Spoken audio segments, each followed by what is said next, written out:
కృష్ణుడు పాదాల ముగ్గులు వేసి కృష్ణుడు ఇంటికి వస్తాడంటారు కదండి. నా బిడ్డ కూడా ఇవాళే పుట్టాడు.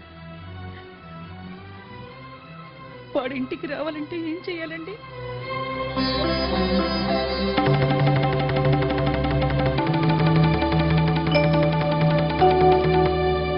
అత్తయ్య, ఇలా రండి.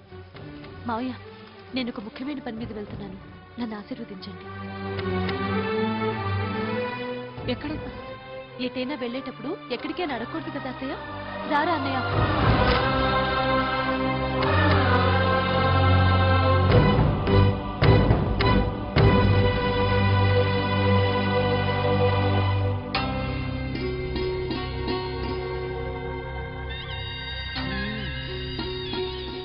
ముసలమందరా, మా బావన్ రమ్మను మాట్లాడాలి. మీ బావగారిని కాదు, ఆమెతో మాట్లాడాలని చెప్పు. నువ్వు వెళ్ళి అమృతని పిలు. ఈసారి నీ పప్పులు నా దగ్గర ఉడకవు, చూస్తూ ఉండు. వెయ్యండి చూద్దాం.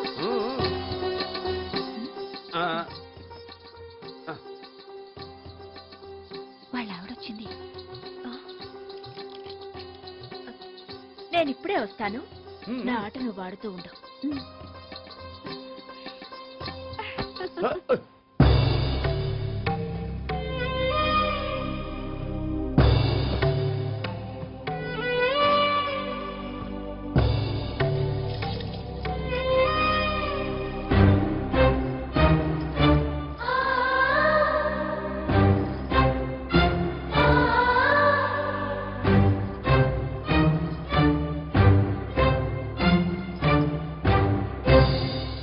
ఏం చూసి ఆయన ఇక్కడికి వస్తున్నారు? ఎవరాయన? నీకు ఆ నగలు తెచ్చిచ్చారే ఆయన. ఓ, నువ్వేనా ఆ పప్పు శుద్ధవి? ఆ మాట కూడా చెప్పారా? అంతేకాదు, ఆయన్ని తాకవద్దని చెప్పావటగా, అది చెప్పారు. నీలాంటి వాళ్ళని తాకనంటేనే తాకమని చెప్పాను, అది చెప్పలేదా? ఓ, అయితే ఈ జన్మలో ఆయన నిన్ను తాకే అదృష్టం నీకు లేదు. ఇంతకీ ఎందుకొచ్చావిక్కడికి? ఆయన్ని నువ్వెలా ఆకట్టుకుంటున్నావో తెలుసుకోవాలనొచ్చాను. అందాలను ఆరబోస్తాను, ఆట పాటలతో మురిపిస్తాను. ఇలా మునిపంటితో కొరికి కవ్విస్తాను, ఇలా కన్ను గీటి కనికట్టు చేస్తాను. ఇలా నా ఉచ్ఛ్వాస నిశ్వాసాలతో ఉయ్యాలలూగిస్తాను. రసికత కథలు చెప్తాను, నేనే పట్టు పరుపునై స్వర్గాన్ని పరుస్తాను. చాలా? ఇంకా ఏమైనా కావాలా?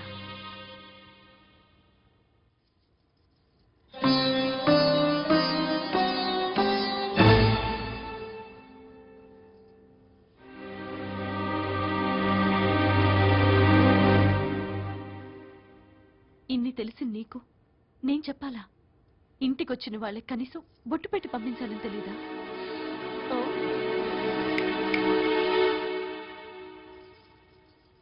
ఆగు. బొట్టు పెట్టేటప్పుడు ఆశీర్వదించాలి. ఏమని ఆశీర్వదిస్తావు? నా కొంప కొల్లేరైపోవాలనా? ఎంత పొగరు! చిత్తులు మారినక్క, నువ్వు చేసిన పనికి నా చెల్లెలు ఒక్క సైగ చేసిందంటే ఆంజనేయుడు లంకా దహనం చేసినట్టు ఈ కొంపని నిన్ను తగలెట్టేసేవాణ్ణి.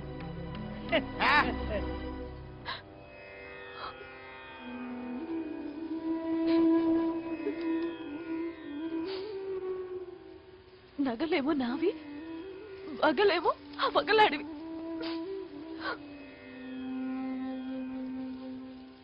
ఇలా కన్ను గీటుతుందట.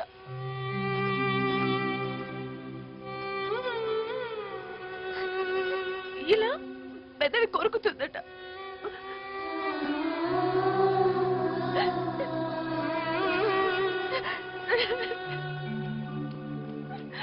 పక్క మీద స్వర్గాన్ని పరుస్తుందట.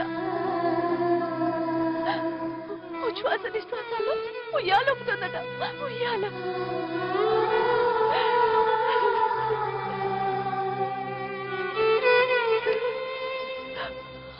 మాయ చేస్తుంది కాబట్టి ఆయన అక్కడికి వెళ్తున్నారు. ఆయన తప్పేం లేదు. కానీ కానీ అవన్నీ నేను చేయలేనే. కృష్ణ, ఆయనతో 7 అడుగులు వేయించా. నేను నీకోసం ఇన్ని అడుగులు వేశాను. నా సంసారాన్ని నువ్వే చక్కదిద్దాలి తండ్రి.